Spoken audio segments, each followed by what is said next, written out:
Taste the Daily. இந்த மாவட்டத்தை சேர்ந்தவர் தானே திரு முத்தரசன் அவர்கள். இது இதற்காக ஏதாவது முயற்சி செஞ்சாரா? நேரடி கொள்முதல் நிலையம், விவசாயிகள் உற்பத்தி செய்யப்பட்ட நெல்லை நேரடி நெல் கொள்முதலுக்கு கொண்டு போய் விற்பனை செய்ய வேணும். இப்போ ஏழை விவசாயி, படிப்பறிவு இல்லாத விவசாயி ஆன்லைனில் போட்டுட்டாங்க. அது எப்படி ஆன்லைனில் போட முடியும்? சரி, ஆன்லைனில் போட்டு அந்த விவசாயி உற்பத்தி செய்யப்பட்ட நெல்லை நேரடி நெல் கொள்முதல் கொண்டு போனால் திறந்த வெளியில் அடுக்கி வச்சுட்டு உரிய நேரத்தில் நெல் கொள்முதல் செய்தல மழையில் நனைஞ்சி நெல்மணியெல்லாம் முளைச்சி பெரும் நஷ்டத்துக்குள்ளாகிறாங்க. அப்படியே நெல் கொள்முதல் செஞ்சு அந்த நெல்லையும் பத்திரப்படுத்துவது கிடையாது. இப்படிப்பட்ட ஆட்சி தேவையா? விவசாயிகளுடைய விரோத ஆட்சி தேவையா? எப்பவும் சொல்றேன், அனைத்து இந்திய அண்ணா திராவிட முன்னேற்ற கழகம் உங்கள் துணையோடு ஆட்சிக்கு வந்த உடனே விவசாயிகள், விவசாய தொழிலாளிகள் பாதுகாக்கப்படும், அவர்களுக்கு முன்னுரிமை வழங்கப்படும்.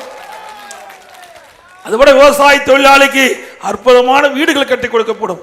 விவசாய தொழிலாளி பிள்ளைகள் நல்ல நிலையில உயர்வதற்கு, கல்வி வளர்ப்பதற்கு உதவி செய்யப்படும்.